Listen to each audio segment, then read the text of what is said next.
Hey guys, so this video is for all my 201 students, regardless of what section you're in. I wanted to come on here and talk a little bit about the analytic essay, which is our first big graded assignment that's coming up. So again, I'm going to be talking kind of generally about things that will apply to both sections. Obviously, there are some little unique differences depending on which section you're in, which theme our course is centered around. So if you have any questions that only pertain to your section that I don't address in this video, as always, reach out to me, bring it up during one of our meetings or come to office hours, and we will address kind of the issues that are unique to you.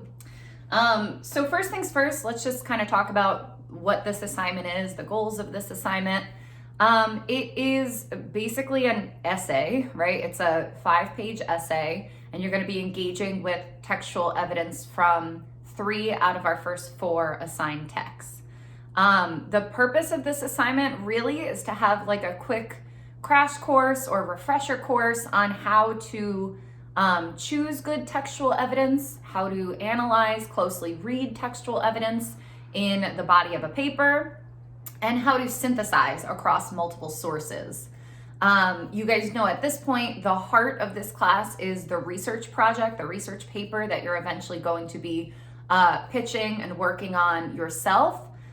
So this first unit is a chance for us to kind of model that research process on a micro scale, right? So I found the 4 sources, we read them together, we talked about them together. Now this is you showing me in a condensed way that you can, like I said, find evidence, write about that evidence, synthesize across text, make some kind of an argument.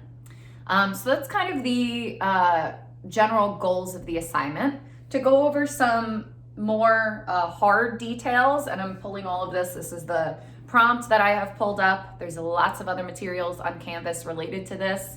The grading criteria, examples from past classes, even like pre-writing activities, peer review guides, all of that is available to you on Canvas, and all of that should hopefully kind of flesh out, enhance your understanding of how you should approach this assignment and what I'm going to be looking for as I'm grading this assignment.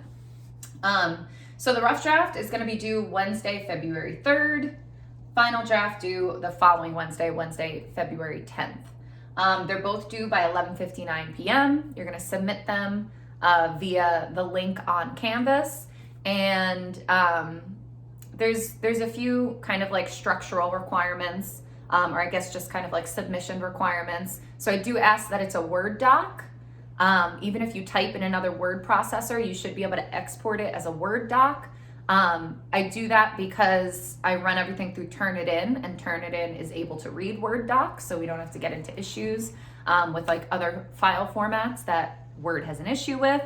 And that's really the big one. It's really just for like consistency across everybody to make sure Canvas can read it, Turnitin can read it. If I have to download the paper, that I can read it. So submit it as a Word doc. There are length requirements, so the rough draft should be at least 4 full pages, final draft at least 5 full pages. Those are minimum requirements, so it says at least 4 full pages, right? I hate to dwell on this, but it does become an issue occasionally. Don't hand in 3.5 pages, don't hand in 3 pages and a line onto the 4th page.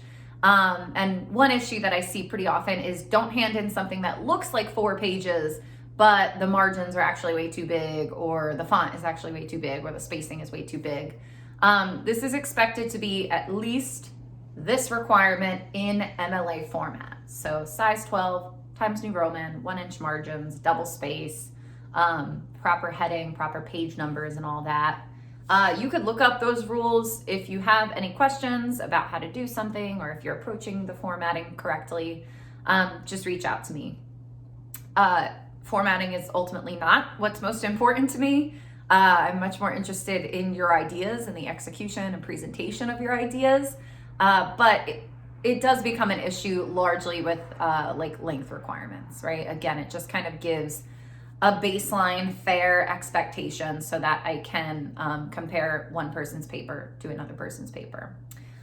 So turn it in on time, submit it on Canvas, by these deadlines, MLA format, do it as a Word doc. The essay is going to be worth 10% of your grade. So not like make or break stuff, but a significant chunk. And just to reiterate our late policy, if you were to submit the final draft late, whether it was by a few minutes or by a day, that would be a full letter grade off.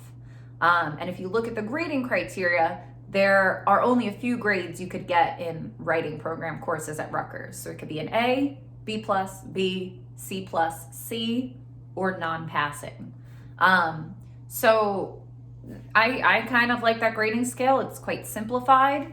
You're not like splitting hairs. Where's the distinction between an A minus and a B plus? Like they're pretty hard distinctions for what each grade looks like. But it can also be a bit unforgiving if you lose a letter grade, right? Because if you're writing a C plus paper and then you lose a full letter grade, suddenly that's not passing. The reason I bring this up is because if there are ever submission issues, like your paper is too short or something like that, what I would do is shoot you an email right away and say, I can't accept this. You need to finish it and resubmit for a late grade. So turn it in on time, pay attention to length requirements and stuff like that so that you're not losing points, losing credit for these kind of silly reasons. So that's kind of the basic requirements. I think I mentioned already, and it's on the prompt, but you're engaging with 3 out of our first 4 texts. No more, no less, right? So don't use all 4, don't use just 1 or 2, you're picking 3 of them. And also don't consult outside sources. So you're not expected to do any independent research for this. You will have plenty of time this semester to do tons of independent research. Really the purpose of this is to kind of do a controlled, condensed version of that research process. So I do want you all to be working with the same text, the same theories, the same examples, and seeing kind of what you can make of just those. So I want to quickly talk about kind of suggested structure, because I always get questions like, how many quotes in a body paragraph, and what do you expect in an introduction? So I'm going to quickly go through those expectations, and then I want to talk a little bit more about frame and case, and then we'll wrap this up. So suggested structure. I'm expecting this to be an essay, right? So an introduction paragraph, body paragraphs, and a conclusion paragraph. I don't have an expectation about there should be X amount of body paragraphs. That much is going to vary. So I'm not going to address that right now. I will say the intro and the conclusion should be fairly brief, so they should be shorter than the body paragraphs. The heart of your paper, the important part of your paper, is going to be the analysis of evidence in those body paragraphs. So don't waste time on a kind of schmaltzy space filler introduction or conclusion. Keep it kind of concise and to the point. Introduction should say, I'm going to be looking at these 3 texts. Here's the argument I'm going to make, or here's kind of the purpose I'm setting out to do. Here's what I'm investigating. Really just like the task of the paper, and preview what the argument's going to be. No direct evidence yet. Again, you don't have to give me like dramatic, like since the dawn of time, we have been exploring the question of, just be direct, right? Tell me what text you're working with, what's the kind of purpose, central question of your paper, and what are you eventually going to argue? So an introduction can really just be like a couple sentences long. Conclusion also can be brief. I get a lot of questions like, what do I do in the conclusion? I would say start by kind of reiterating what that argument was. And then rather than just repeating everything in the paper, I always tell students, explore the question, so what? So what now? So you've looked at this evidence, you've given me this argument. What do we do with this in the context of an academic conversation? How does this contribute? Why should this matter to your reader? What do you want them to go on to do with this new information? What questions are still left unanswered by the end of this? Again, I'm going to keep stressing, this assignment is to prepare you for writing the research paper. And in an academic research paper, we will get much more into this in the coming weeks.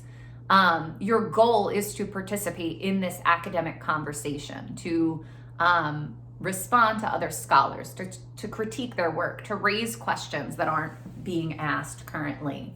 So think about this essay in the context of that academic conversation, right? You're jumping in, you're responding to these scholars, you're synthesizing their ideas across these texts. You use the conclusion to kind of have that wrap-up conversation. What have you offered us? Why is it important? Where do you expect yourself or your reader or other scholars to go next, right? What questions are left to be answered? Okay, so brief introduction, brief conclusion. You're not analyzing evidence there. I gave you a quick mini version of what I expect in those 2 paragraphs. And then the body paragraphs, like I said, make them lengthy. Start with a strong topic sentence. Here's the point I'm going to make in this paragraph. That topic sentence should relate back to this like central thing that your paper is exploring, the central argument that you're trying to make. If you are somebody who likes direction on how to execute your papers, I would say a good rule of thumb is like 2 quotes per body paragraph. It is a synthesis paper. You are working with multiple texts. So if I see 2 quotes, one from one text, one from another text, that kind of emphasizes the fact that you might be synthesizing ideas across them.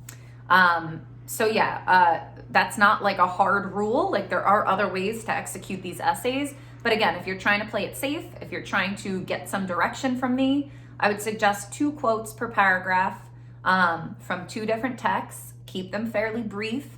The body paragraph should be lots of your own discussion and minimal amounts of quotation, right? So I always say it's your paper. Don't let the authors do the talking for you. Show me a little bit of evidence, anywhere from like 1 to 4 lines of evidence, and then talk about it, right? Not just summarizing, here's what this person is saying, here's what this means, but connecting it to your other piece of evidence, connecting it to this central question you're investigating, the central argument that you're making.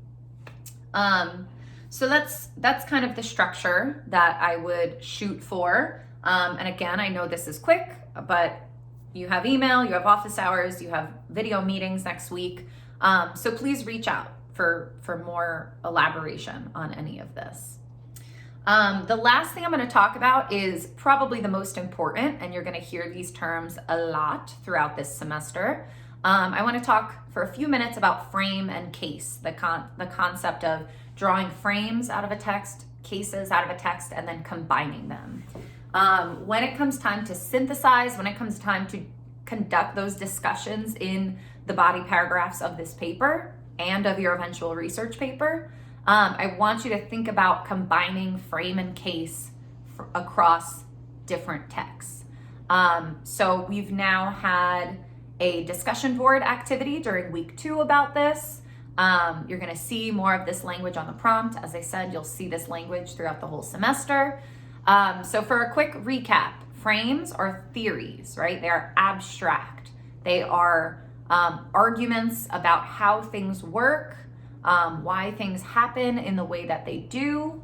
I did take a look at the discussion board activity from week 2, and I put very brief feedback in there for everybody's response. So you were asked to draw a frame out of either text 1 or 2, and then a case out of the other text and combine them to draw some conclusion.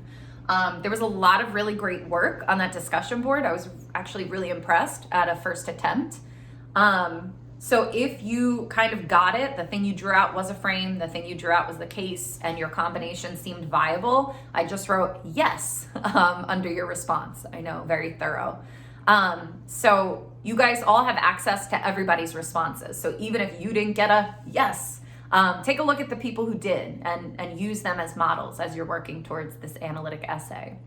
And then if it was somewhat off, I kind of commented accordingly, right? Some people I thought were looking at like 2 frames but didn't have a case. For some people, maybe I thought you misunderstood one or the other. Maybe I didn't see how the combination of the 2 made sense. So take a look at that feedback if you have not yet. So the frames are these abstract arguments. The cases are specific examples. So concrete examples that you can point to in the world, right? These are people, events, things that happen to those people, like the little anecdotes we get, statistics, right? There are facts, we gathered data and it said this. So just to draw some examples from the discussion board that I looked at, for my love and sex people, some frames were attachment theory, or the caregiving system, the attachment system, the mating system, how all of those things work, the concept of contact comfort, the concept of passionate versus companionate love, Emil Durkheim's ideas about how social constraints make you happier. So notice that, again, these are all theories. Some of them have theory in the name, right? Attachment theory. That chapter also talks about psychoanalysis, talks about behaviorism, Emil Durkheim's theory of constraint, right? These are abstract arguments that can then be applied to different things. How do we use attachment theory to explain why this couple is treating each other this way? How do we use Emil Durkheim's ideas about constraint to explain why this guy is depressed? Quick shout out for my search for meaning people, the ethic of autonomy from Ethic of Autonomy versus Divinity from Haidt, Tragic Optimism from Frankl, concept of elevation or awe from Haidt, right? These are kind of like broader concepts that can be applied to any particular example or case, right? How do we use the ethic of autonomy to explain why people vote for the candidates that they do? How do we use the concept of elevation to explain why this guy had this experience while hiking in the woods, right? So those are the frames, right? These kind of abstract theories that can be applied to different things. And then again, the cases are concrete examples. You can point to them. They are things that happened, kind of like hard examples in the world. Some from the love and sex class. The girl April is afraid of intimacy. The woman Iris can't sustain a satisfying relationship. Men in Japan are avoiding real relationships with women. Young people are citing higher levels of depression nowadays than in the past, right? So these are like concrete things we can point to in the world. And then how can we use the frame of attachment theory to explain this trend of depression? How can we use the concept of contact comfort to explain why Iris isn't satisfied in her relationships, right? Really quickly, search for meaning people. I think it was harder for you guys to find cases. So I found myself commenting on the discussion board, like, I think you're working with two frames here, but you're missing a case. So I think that was kind of because of these two texts. When you get a chance to read texts 3 and 4, I think you'll find more concrete examples in those. So the main concrete example from Frankl, and a lot of people wrote about this, was being in the concentration camp. So like actual instances he saw while he was in that concentration camp. From Haidt, there were a few more. So it talked about his experiences in India and meeting different people and visiting different temples. Those would be concrete examples of cases. It talked about the experiment where the people at church were given psychedelics and the kind of experience that they had.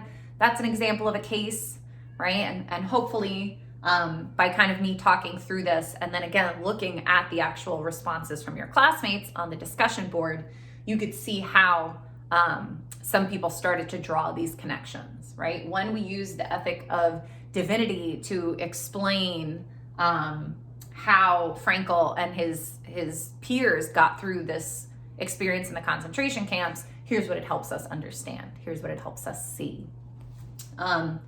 Okay, so you all have 2 more texts to read that we haven't talked about yet. So think about this concept of frames and cases as you're reading these last 2 texts. Another kind of structural comment suggestion, when it comes time to write the analytic essay, I suggest looking at either 2 frames and 1 case or 1 frame and 2 cases, right? You have 3 texts to work with, which is a little bit different than the discussion board activity where you only had 2. So since you have 3 texts to work with, think about like, if you're doing 2 frames and 1 case, you would say something like, I'm really intrigued by this example, by this situation in one of the texts. and I'm going to use this one theory to help explain what's going on, and then see how this other theory would explain it differently. Then you could kind of compare accordingly. What does one reveal while the other hides? Which one is more effective at explaining this example? Is anything still left unexplained by the end? And then conversely, if you wanted to do one frame and two cases, you would say, I'm really intrigued by this one theory for explaining how things work. Let's see how it helps us explain this one particular example. Let's see how it explains this other example differently. And then again, kind of compare accordingly. Was it more effective at one kind of example versus the other? Can that help us understand what kinds of situations we should use it to explain in the future? So again, this isn't like a hard rule. I'm sure there are other ways to execute the paper, but if you're looking for guidance, aim for like 2 quotes per body paragraph and aim to combine either 2 frames in one case or 2 cases and 1 frame. And again, the goal is to contribute to the academic conversation. What are you trying to figure out in this paper? What are you learning? What can you help other scholars see? What kinds of questions are still left unanswered that other scholars should work with after reading your study? Okay, so that was kind of a lot, but it is our first written assignment, so I thought it was important we talk about it a bit. I hope to see some of your beautiful faces at our video meeting on Monday. The times are different than last week, so make sure you read the Sunday announcement carefully. So I hope to see some of your faces. Please bring your questions. We will have time to discuss text 3 and 4, and hopefully have some time to discuss this paper as well. And then your rough draft is due on Wednesday. So I look forward to reading what you guys come up with. And yeah, if anything else comes up in the meantime, just reach out through email, sign up for office hours, and I will talk to you guys soon. All right, bye.